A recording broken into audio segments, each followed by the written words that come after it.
Hello, everybody. We're going to pick up where we left off in Chapter 9. We're going to start with Section 9.3, and the topic is working with the public interface of a class. And here's kind of an interesting little thing about working with objects and classes. And I know the book doesn't really get into talking about this, but when you get into object-oriented programming, there is this thing called UML. And I'm just going to point this out really quick because this is kind of a universal kind of programming construct, actually. So they have this thing that's called Unified Modeling Language, and when you get into higher levels of programming, now you may have learned this in your Java class already, depends on who's teaching you. I know that sometimes when I teach Java 1, I talk about it, and sometimes I don't, just kind of depends on our progress. But when I get to Java 2, I certainly do talk about it. And basically what this is really, it's an approach for indicating to people who are about to use the classes that you design and the public interfaces, what is available in your class externally for them to do by using method calls. What private variables are in the class, what methods are in the class, what those methods do in return. And unified modeling language is kind of a way that you can kind of specify. And generally what you'll see, I'm trying to see if they have any examples. So I actually think of like this as like a really basic UML diagram. So what they're saying is that you have a class called bank account, and there's a couple of variables inside of it. One is the owner, the string that belongs to whoever the user is, and then the balance in the form of dollars, and it will preset to 0 automatically when you create a bank account until you put money in. And then there's two methods attached. Those are in the bottom part. That one's called deposit, one's called withdrawal, and then it tells you what you pass into it in order to make that method work. Now, for as primitive as that is, this is, for many people, this is enough information. If you're writing another piece of the program, and this is what happens when you work in teams, you create object-oriented programs where different people are assigned different tasks, and you're writing maybe you're writing an ATM program, right? And the part that you're writing is just the messages on the screen. You know, enter your PIN, checking, savings, withdraw, cancel, or whatever, right? And in order to actually interact with the bank account, all you really need to know is whoever wrote the bank account class, what are the variables and what are the methods that I can call. And then you can experiment with them and see how they return things. You don't need to know anything about what's inside, right? So that forward-facing interface part of it is what we consider the public interface. And when you're writing code, for example, if you're writing this cash register class that they use as an example, and you know what? Writing a cash register program is a classic programming problem, right? Because guess what? All the cash registers you go out there and interface with, even the most basic ones, have software inside of them that do exactly these types of things. So if you look at how you would actually specify the public interface in terms of Python, you just do it with a whole bunch of comments. So each method and each class is highly documented. So this says this is the cash register class, and it says a simulated cash register that tracks item count and total amount due. Boom, it tells you right there exactly what this class does. It's pretty simplistic. When you get past that, then you start looking at all the methods that are inside. So there's an add an item, get total, clear. Okay, 3 basic functions. They don't really give you all the code for each one of those, but you know what? It doesn't matter what the code is. Because get total is, I think, pretty intuitive, right? If you name it right, it's going to send back the total. But you can go to section 9.6 and see the completed code if you want. But in terms of what the outside world sees, or some other programmer that's working in tandem with you, they really don't need to know much more. So what are they going to do? Fix your code? You see the logic behind that?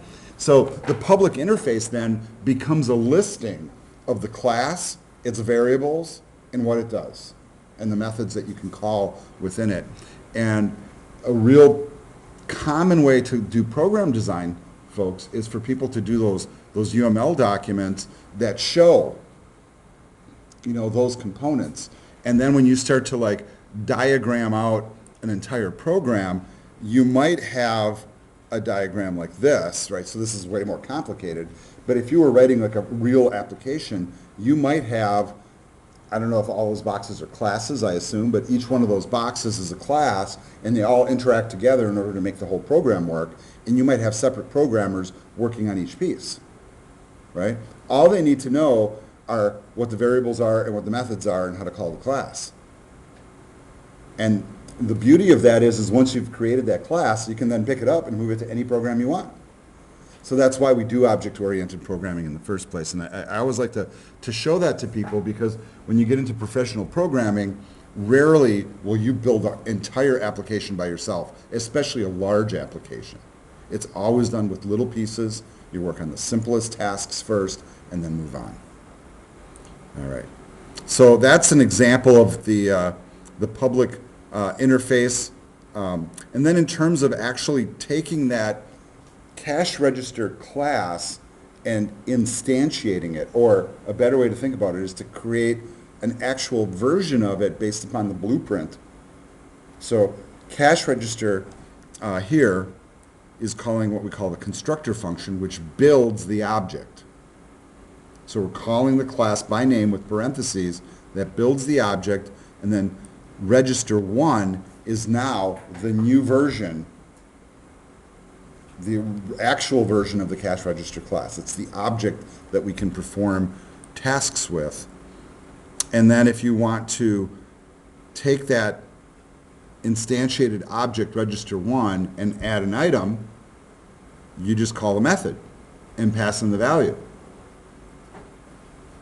So all the stuff that was originally listed here in the class file, right, as soon as I create a version of cash register, all the stuff inside of cash register also belongs to the copy or the object that I made out of it. So when I create register 1, I can then invoke any of the methods that are inside there, throw values at it, and we know that if I add an item, well, it just adds it to the total, right? I mean, it's kind of like if you've ever operated a cash register, and I know that some of you probably have. I mean, the common operation for a cash register is like type the price, hit the department key or the plus key. It's one or the other, and then it adds it in. It's really all there is to it. Now, in terms of some of this terminology here, they have different classifications for the methods inside of a class. One is called a mutator, and one is called an accessor. And I'm going to tell you what, this is terminology that's been around a really long time, and I'm going to be real frank, that's terminology, frankly, I usually avoid using. I don't usually throw those terms around a lot, but a mutator, it says, is a method which modifies the object on which it operates. All right, so in other words, if you choose add item in clear, it changes the object. So it either adds to the total or gets rid of the total. See? So mutators mutate the object and change it. An accessor is just one that pulls the value back, typically. So I access the object just to see what it's pulling back. And in this case, you'll get the total or get the count. Right? You're not changing the object, you're just looking at what's inside. Simple as that. The funny thing is when you're working with objects like this and you have them built or instantiated, you can then go right to print statements or whatever, and in that print statement we see on the screen right now, we call register 1, the version of the cash register class, to get the total and get the count. And we're just putting it up on screen. That's a real common function for a cash register. Now, I know the objects and classes thing can be a little bit weird. I think it's really helpful if you are a full-timer and you're taking Java and Python at the same time, because in the Java class, the book that we use by Joyce Farrell, she goes into objects and classes in chapter 3. And I know there's some other technical colleges around the state and some other schools, they teach object-oriented concepts before they even teach programming, so that you get the concept before you even go in. But once you really wrap your head around that objects and classes thing, it becomes so powerful. And it really is the modern way to program. And then when you move into other languages, you'll see that all languages have structures that mimic, what you're learning here. All right, next section. Here we talk about the instance variables to start with. So it says an object stores its data in instance variables. So with the cash register class, we're going to be storing the total and we're going to be storing a count, right? And then those variables exist inside the class, and because they exist inside the class, when an object is created, they also exist inside the object. And then those variables, whether they're in the object or the class, they're called instance variables. They belong to that thing. All right, so it's very, very common for classes and objects to need to store values. So to do that, they create variables. The one difference between working in a language like Java versus Python, in Java, when you declare your class, you list all your variables at the top in the forms of like a private variable, then you have your constructors and getters and setters and methods. In Python, when we create our instance variables, they just go directly into the methods. We do not need to declare them globally. However, there is one little convention that's pretty important, and that is, that the fact that when you do use an instance variable, they always suggest real strongly that you preface it with an underscore so that you realize that it's an instance variable inside of an object as opposed to a variable somewhere else in your code. The difference with Python and Java is in Java you usually make those variables private. They're only accessible to the class, object, or method, or the methods within. And so therefore you can't externally manipulate that data, not without calling a method.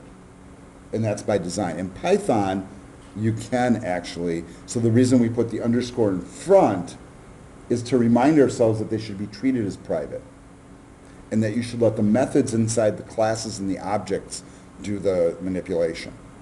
Now, if that is like right over your head, don't worry about it. These object-oriented concepts take a little while to really latch onto, but once you see them in action and you start to use them, that's, at least for me, that's when it clicked in. I know I would read it in a textbook, but until I finally would get to work it and do it over and over and over again, then I was like, all right, now I understand. And then when you really understand, you will have a light bulb moment. It really will kind of open up something in your mind, especially about how computer programs work. So for example, the instance variables that they're working with the cash register, one is total price. So you see how they're underscoring it there. The other one is item count. That one also has an underscore. So that means that externally in my program, I do not want to manipulate those variables directly. Instead, I call the methods. So get total goes in there and pulls back the total price. Get total is an accessor method. It only reads the information. It doesn't change anything. Where add item is not only a mutator, changes it, it sends stuff in there, it adjusts the total price, and it also adjusts the item count, because every time you're adding an item, you're adding the total amount and the count, right? And that's done internally in the object or the class. It's not done externally in the program that's running it. All right, now I don't know if that's resonating with you or not, but when we get to do the homework stuff, we'll play with that. All right, so a couple of tips that they have thrown in here. One is make all instant variable private and most methods public. Okay, so this is really what I've been talking about all along here, if you're not picking up on it. But those instance variables, as I said, we use that underscore as a convention to indicate to ourselves not to manipulate them directly. So what they mean by private, so the underscore indicates pseudo-private. In other formal languages, though, Java, C#, et cetera, you explicitly tell the program that it's private. You actually put public or private in front of it so that other things cannot change it. Python is an interpreted language, so we don't have that strictness here to allow it to happen, although I'm sure they could code it in if they wanted. And then a lot of the methods will mostly be public. Not all. No, and I think that's kind of an interesting note. So a public method would be like add item or get total or clear, right? You can call it externally and it does the work. But sometimes when you're accessing an object, it'll have methods inside of itself that it calls internally when you trigger something else. So that's why we say most and not all. All right. All right, let's talk about a constructor. Now, I did mention just a few minutes ago that a constructor function is one that actually creates an object out of a class. So a class, remember this analogy, is kind of like the blueprint file, right? So I have a blueprint for a house. But it's not actually a house until we build it. And the constructor function, which has the same name as the class itself,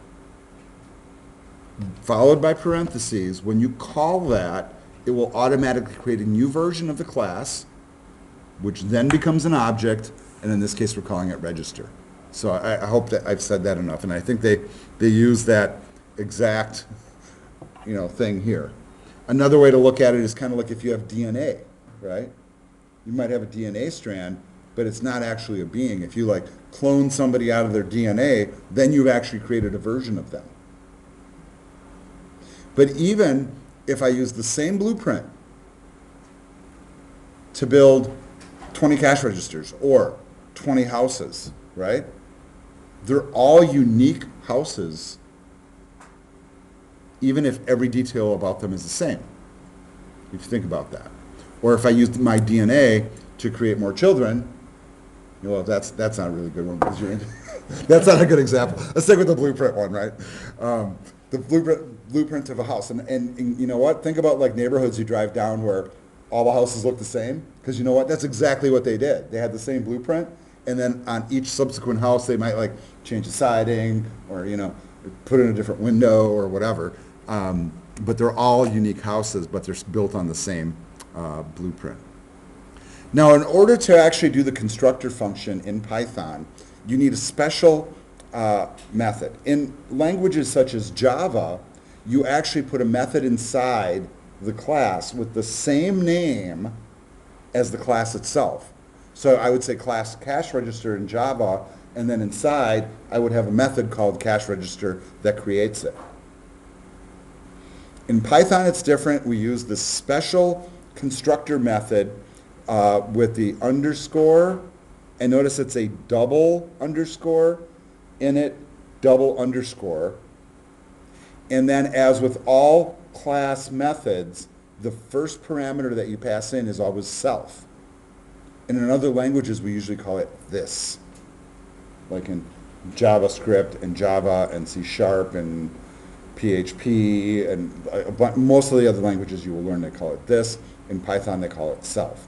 But this just means, or self just means, it's pointing back to itself, and any method that's inside of an object or class, that's always the first parameter, even if you're throwing more in. And so all this is really doing is it's saying that we're initializing a new class unto itself. It's kind of the way I think of it. And then when we do that, we first set the first private variable or instance variable, item count, notice the underscore, attributed to what? To itself. Whatever I'm creating right now, it's a new variable that goes to that, and then another new variable called total price that goes to that. I preset them both to 0. So I got a new cash register, nothing's been sold, no total amount. And that's called a constructor. If if you want to expand on that, this is really kind of, you can anywhere inside that object run this code, but the self always refers back to itself. All right. The other thing that you'll start to notice is that, wow, you mean some of the stuff that I've been doing all along in this class has been instantiating classes. So for example, if I want to create a list, and I don't know if you guys remember this even, like a whole 2 or 3 chapters ago, when you create a list, you say list with parentheses, and then you store it in a variable, or you think it's a variable, but really what you're doing is you're creating an object of type list. So therefore list is actually a class that has a whole bunch of methods, and maybe that will unlock a couple of things for you conceptually, but I think that it's really kind of interesting that way. So empty is an instance of the list object. Exactly. Yeah, thank you, Tom. So yeah, Tom just said that empty is an instance of the list class, actually, technically. Class, right. Because when you create something out of a class, it becomes an object. Otherwise, it's just a class, which means a blueprint. All right. They give a couple of little examples here, and then they have this graphic, and I think the graphics are always pretty telling, but they show how you define a class, and then the constructor function is just the double underscore init, double underscore, pass self into it, set whatever instance variables you have, and where the difference would be with Java. In Java, you would do the same thing, but that constructor would be called the same thing as the class in Java. And your variables, they would be set inside the constructor, but they're also listed at the top. You don't do that with Python. It's really the only functional differences. So I think that it's kind of a good way to wrap your head around it. And, right.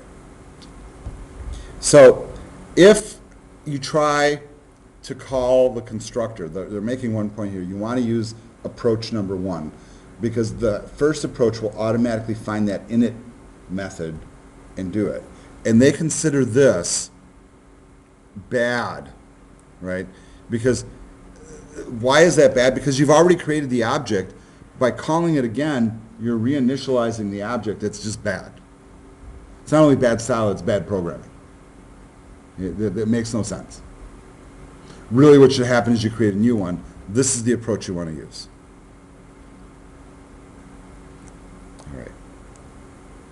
In some cases, you can pass in things that are named. So I'm not worried like significantly about this, but the whole point is that you can throw more complex structures in as parameters when you're passing to objects. Because in some cases, you might be passing a variable directly, right? So you might declare a variable with a value and throw that in, and then it's moving the whole thing over. But it really depends on how many are being received on the other end. And we'll see that more in action, so I'm not too worried about that as a concept, at least initially. In terms of actually implementing the methods, so let's just take a look at this method they have here up on the screen. So let's say we have the cash register class, so this is where this comes from. And then you see here that they're finally defining the add item method that's inside that class. So every register object will have this available to it. And then what I think is interesting about that is really all we need to do with add item, and we saw that in an example, and here's another one right here, is all we do is add the price. It's like 2.95, enter. You know, it's like all it is. But in terms of the actual method inside the class, notice that self is included, and that always has to be the first argument of every method in a class.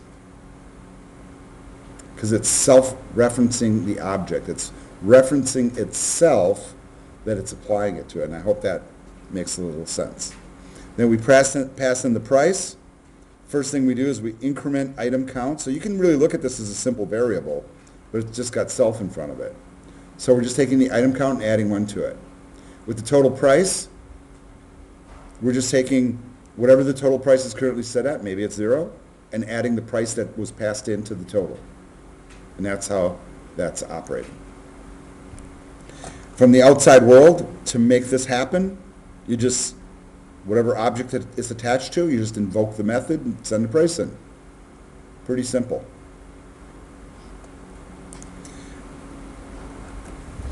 Want to look at it like this.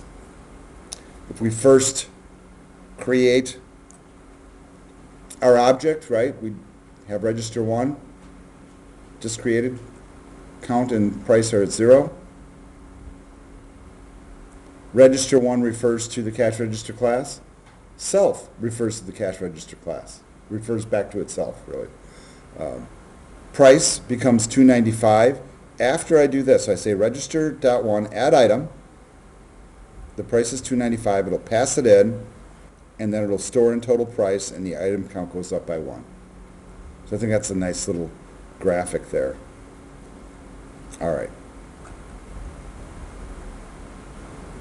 I think that's enough of that for now. And I don't want to bombard you with too much lecture stuff because I want to get to the code. So next thing is define instance variables only in the constructor. And this is the thing I've been saying all along. In Java, we do that outside all the methods at the top. Call them private. Here, you declare all your variables inside the constructor function and then initialize value for them. Just a little bit different approach, but kind of interesting nonetheless. What did you say? The instance variables are only defined in the constructor? In the constructor function, with one exception. Okay, so here's where they do this other special topic, and they use the example language of C++. And I don't know if you guys know this or not, but just about every other language is written in C, because C is kind of like one of our parent languages for doing stuff, and C++ is just an extension of that. And I know for a fact that Python has been coded in C++ and uses a lot of C++ libraries, for example. But they're giving the example of what we call a static variable, where you sometimes do assign a variable that has a hard-coded value right inside the class definition. So this is more like the Java approach, right? But the only reason we're putting this here is just for the internal use of the class. It's not to be adjusted externally. It's only for internal use. So if I was writing a cash register program, one variable that I might have internal might be like sales tax rate. Because that's a static variable is what they call it. Yeah, that would be an exception. But in other languages, it's very common to do it and then put private or public designations in front of it to make it happen. All right, moving on. All right. The next thing that we will do is actually test a class. So creating a class and then creating an object from it is one thing. But when it comes down to it, we are going to have to write programs that actually operate the objects that we're creating, and that's really what this is about. This is kind of an interesting term. It's not. I don't think it's on your final. I shouldn't say that. But unit testing is where you write code to test code. So if you are a programmer and you're working with a bunch of other programmers and you write a bunch of object-oriented code, you'll often write what you call a unit test, which is code to test your code to make sure that it's behaving the way that you intend it to before you pass it off to somebody else.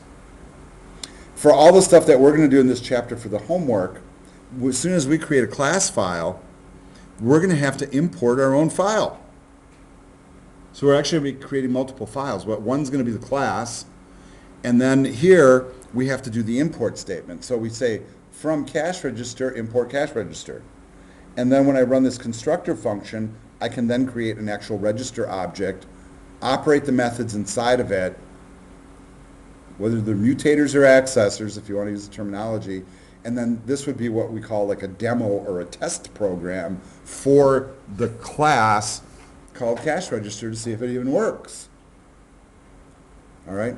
And frankly, that's going to be enough for us today to get going on our homework. So the lecture for Chapter 9 ends here. I would strongly encourage this, folks, because we've run out of time this semester, is if I had more time, I would finish the rest of this chapter in detail and cover at least the beginning parts of Chapter 10, which cover inheritance. If you've taken the Java class, you probably get the inheritance thing, because then you work with what we call superclasses and subclasses and polymorphism. And those really aren't very difficult concepts once you start to work with them, but maybe in future semesters I'll get that far and include it. All right, so this lecture ends here, and we're going to take a short break and then jump into the homework.